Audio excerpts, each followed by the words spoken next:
What's happening out there, gym owners? Hope everybody's having a great week. It's our Wednesday hump day truck talk. And today I'm just going to kind of back up. My business partner Dan just posted a great new article, renting versus owning your list, and kind of the nuances between social media marketing and email marketing. And I've definitely talked a bunch of times about how email marketing has always kind of been our number one. I think it allows, I've kind of taken a liking to writing, and so has Dan.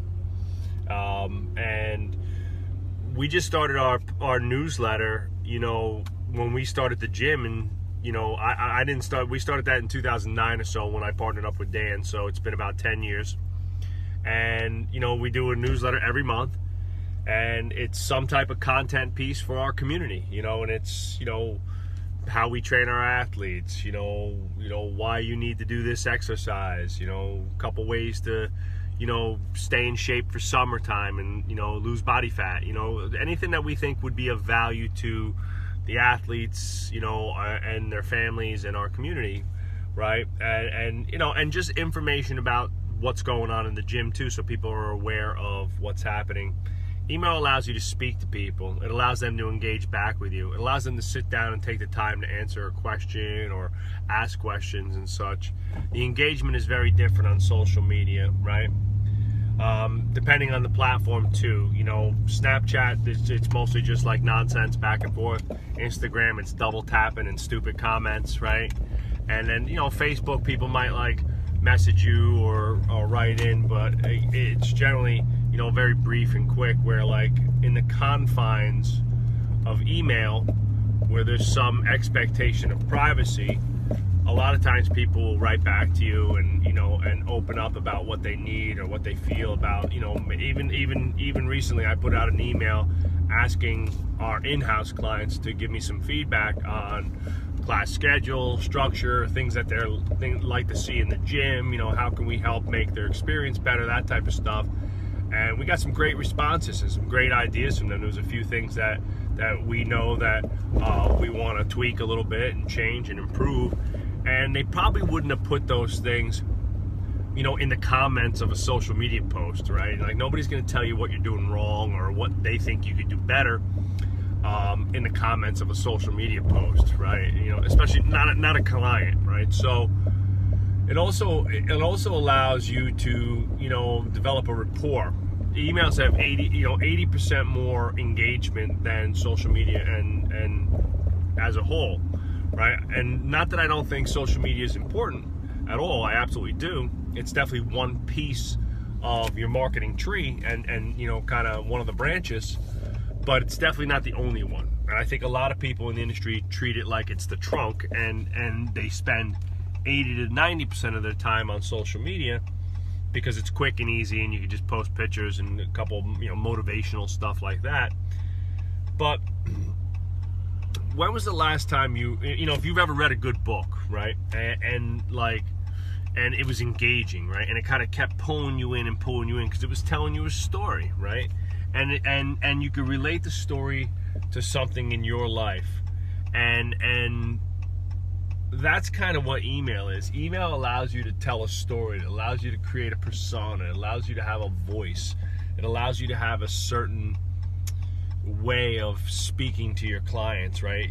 They can almost hear you in like people who know me say, wow, your emails sound just like you, right? And I'm like, wow, that's great, because I try to write them as the way I speak. I don't try to write them, in ultra proper grammar and things like that. I write them the way I talk. I'm from Jersey. I use slangs. I can barely spell, and and I want it to be authentic, right? I want it to sound like as if you were having a conversation on the phone with me, right? So that's kind of the idea behind email, where social media are snippets, tidbits, highlights, and things like that. And again, part of it, if you combine them together and use them well, you have magic, right? Now, what Dan was talking about in his article was that social media is ever changing, and you don't own the platforms, okay? So I would rather have 10,000 really great engaging leads on an email list than 10,000 followers any day of the week. Any day of the week. In fact, 10,000 emails is powerful and generates big money, right? If you got the right list. 10,000 followers doesn't mean shit, right? It could barely be anything, right? There's people with 10,000 followers who, don't have any, aren't generating any money through their social media, okay? So, and there's people with millions of followers who are barely generating any money through their social media, right? Now, if you could turn those million followers into 100,000 emails, now you have superpower, right? So that's the key. So always trying to collect, you own your email list, right? And if people have opted into a free program, or they've subscribed to a newsletter, or they've communicated back with you and you've gotten their email, right? So use social media as a tool to collect emails. Use social media as a tool to create engagement, build a relationship, and get an email from people, right? And people who are, into your stuff, right? And that way, I can speak to them regularly in a way that is engaging, informative, right? I can write a lot more in an email and give you a detailed explanation about marketing and social media and stuff like that. Maybe it's HR, whatever it could be, right? Any part of the gym business, right? I can give you this detailed explanation. I could write a series of emails, right? The other thing about social media is because you don't own the platforms, right? They're always changing those platforms. They're always changing the logarithms of how you get to view your friends' social media post, right? So like, let's say you follow me, and I did a post that was really great and had a lot of good information, but it wasn't a video, it was a picture, right? Well, every one of your friends who posted a video is going to come up higher than mine, right? Because Instagram and Facebook are going to put those in front of you, because video gets more engagement, live video gets the most engagement. So anything like that, not on Instagram though, on Facebook, and they're going to put those in front of you, more frequently, because they feel like that's what people want to see, right? And so you might never see. So if you follow 1,000 people or more, right? Like you might never see my post, right? Where like if I send you an email and you like the stuff that I've sent you before, you can save it, into a file and bank it for when you're ready to read it and sit down, and like at night when you're sitting down and you're relaxing, you want to read a couple emails and kind of gain some knowledge or information, or you're on a plane traveling somewhere and you want to read some articles and things like that. It's just a different thing. So again, bottom line is, social media is a tool. It's one of the tools. It's not all of the tools. In fact, it's just one. And if social media went away, I wonder if we would actually do better with our marketing, because we'd have to be a lot more creative, right? I'd have to create more joint ventures. I'd have to be creative with mailers. I'd have to write really good emails, right? Being able to bombard people with social media and social media ads and things like that has kind of made us all lazy, right? Because I could just click instead of type, right? So own your list.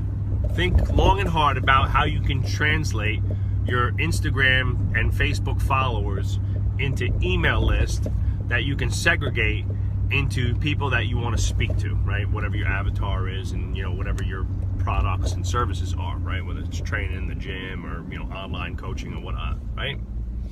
And speak to them regularly, provide them with value, inspiration, motivation, and entertainment, right? Make it fun, and every once in a while have a call to action. Let them know that you are selling a product, a service, right? Or running an event. Whoa, losing stuff. Running an event at your gym, right? So that's really the key.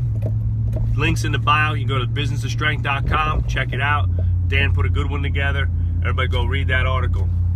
Take care, gang.